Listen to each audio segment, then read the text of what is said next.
नमस्कार. अनुभूतीमध्ये एक 18-20 वर्षाचा मुलगा येतो. त्यांनी सेशनमध्ये एक प्रश्न विचारला, तोच तुमच्याबरोबर आज शेअर करतोय. तो म्हणाला की आता 2023 साल सरतंय आणि 2024 आपण स्वागत करणार आहोत. तर हे 2024चं स्वागत करताना नक्की काय गोष्टी लक्षात ठेवल्या पाहिजे, म्हणजे आपल्याला 2024 मध्ये चांगल्या पद्धतीने प्रगती साधता येईल, असा हा प्रश्न आहे. मित्रमैत्रिणींनो, आज आपण ह्याच विषयावरती चर्चा करणार आहोत. तर 2024 सालचं स्वागत करण्याच्या आधी 2023 सालाकडे जर आपल्याला बघायला हवंय. म्हणजे 2023 सालामध्ये काय गोष्टी घडल्या, काय घटना घडल्या, काय प्रसंग घडले, याचं जरा आपल्याला चिंतन करायचं आहे, इंट्रोस्पेक्शन करायचं आहे आणि मग 2024च्या दिशेने आपल्याला पावलं उचलायची. त्यासाठी 4 महत्त्वाच्या गोष्टी लक्षात ठेवायच्या की एक्झॅक्टली 2023 मध्ये आपल्याला physical fitness, emotional fitness, educational आणि प्रोफेशनल फिटनेस आणि सोशल फिटनेस, या 4 फिटनेस बाबत आपली काय प्रगती झाली आहे किंवा तिथे आपल्याला काय अडचणी आल्या आहेत, काही समस्या आल्या आहेत, काय पद्धतीने आपण त्याच्या बाबतीत पावलं टाकली आहेत, याबद्दल जरा आपल्याला इंट्रोस्पेक्शन करायचं आहे. आणि ह्या 4 गोष्टी एक एक करून जर आपण त्याचं विश्लेषण केलं तर निश्चितपणे आपल्याला 2024चं अधिक चांगल्या पद्धतीने स्वागत करता येईल.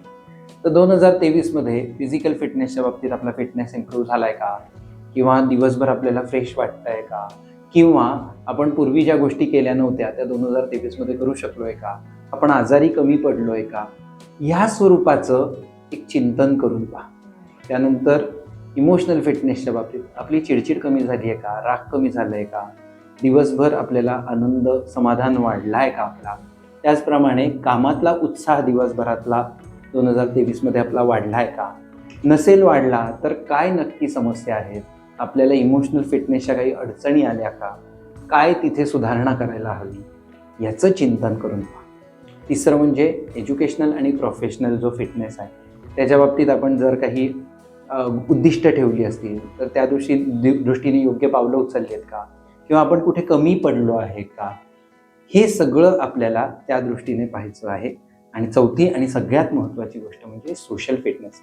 समाजाच्या दृष्टीने आपण काही कार्य केलं आहे का, समाजहितासाठी आपण काही प्रोजेक्ट्स केली आहेत का, की आपण नुसताच विचार केला पण कृती लेवलवर आपण काही करूच शकलो नाही आहे.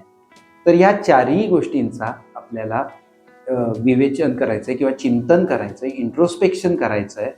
आणि जे आपलं कमी पडलं असेल किंवा जिथे आपण कमी पडलो असू त्या सुधारणा पुढच्या वर्षी आपल्याला करायचं.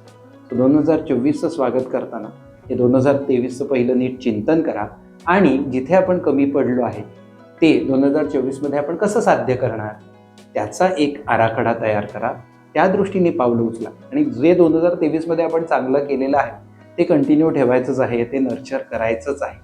आणि मला खात्री आहे जर तुम्ही हे उत्तम पद्धतीने करू शकला, म्हणजेच 2023चा ॲनालिसिस आणि 2024चा जर आराखडा उत्तम पद्धतीने तुम्ही मांडला तर निश्चितपणे 2024 साल जे आहे तुमचं ते तुम्ही समाधानाने जगाल, आनंदाने जगाल. आणि टीम अनुभूतीच्या वतीने मी तुम्हाला या 2024 सालात तुमचा physical fitness, emotional fitness, educational fitness, professional fitness आणि सोशल फिटनेस इम्प्रूव्ह व्हावा यासाठी मनापासून सदिच्छा देतो, शुभेच्छा देतो. आणि यामध्ये तुम्हाला कुठलीही गरज लागली तर टीम अनुभूती तुमच्याबरोबर सदैव असणार आहे, याबद्दल निश्चिंत राहा. मनापासून ऑल द बेस्ट.